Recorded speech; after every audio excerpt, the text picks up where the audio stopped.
So let's go to Jason for a second. Travis and I know Ryan, you guys have sold a lot of sponsorships and you've sought a lot of partners to join the program. Jason, when he was at Polaris, he actually issued a lot of sponsorships. Can you speak for a second on behalf of a brand looking for a property or a team to sponsor? What do you look for, or what do brands look for? Not necessarily specifically for Polaris. Now you're with K&N, but I'm a driver and I want to get sponsored. How do I get your attention? Here's the, like Travis mentioned, I'm sure Travis sees a million of these sort of resumes or sponsorship opportunities, probably involved in a lot of pitches. And it's true that a day in the life on the brand side, you get a ton of them, and you show up to races or events, whatever, so you get even more verbally and all that type of thing. I would say there's the flashy ideas to stand out, the creative things, cell phones in a box and all that kind of stuff. That's good. It's really good to get the attention.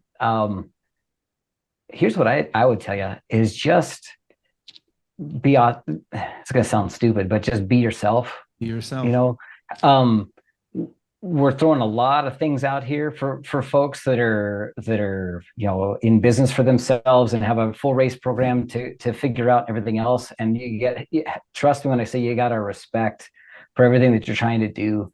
I know when you come to the brand that you're not going to be good at every single thing, and you're not going to know the storyline I need to say when you first make contact and all that kind of thing.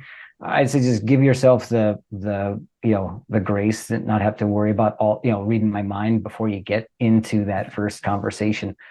Right. Just lay out and be real about what you're good at and what you're not good at. Not everybody is great at every single type of content. Yes, lots of people have a GoPro, but they're not all good at video content. Everybody's got, you know what I mean? Like everybody's good at telling some kind of story. That'd be number one.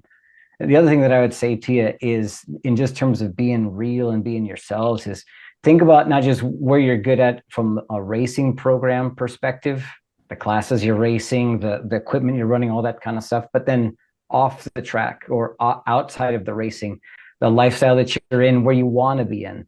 I want to work with somebody from the brand side that is that genuine character, that genuine article. And that means you're not going to get, obviously, not every proposal is going to get approved.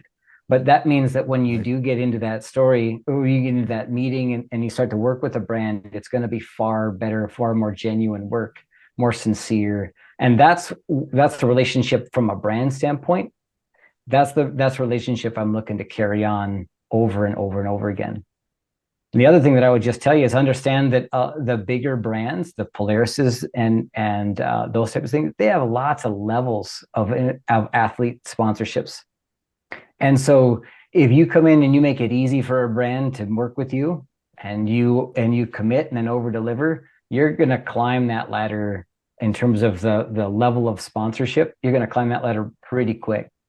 And the other thing that I tell you about climbing that ladder is it's as much about who you are off the track as it is what your results are on the track. And I see that too as a common, I think people are put far too much emphasis on race results. Obviously you're in racing to win and all that kind of stuff. And as a brand, we want you to support you to the win, but your value to us as a brand is far, far more. It's at least 50-50, if not more so, what you do between races and off the track as to what you're doing on the track, and that race summary and that podium interview and all that other stuff that goes into it. So just understand those things.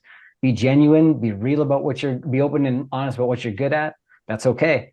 And then, think about the kind of lifestyle, the spaces, the other stuff that you're involved in, and how a brand might tap into your story, because it's ultimately those two things got to come together.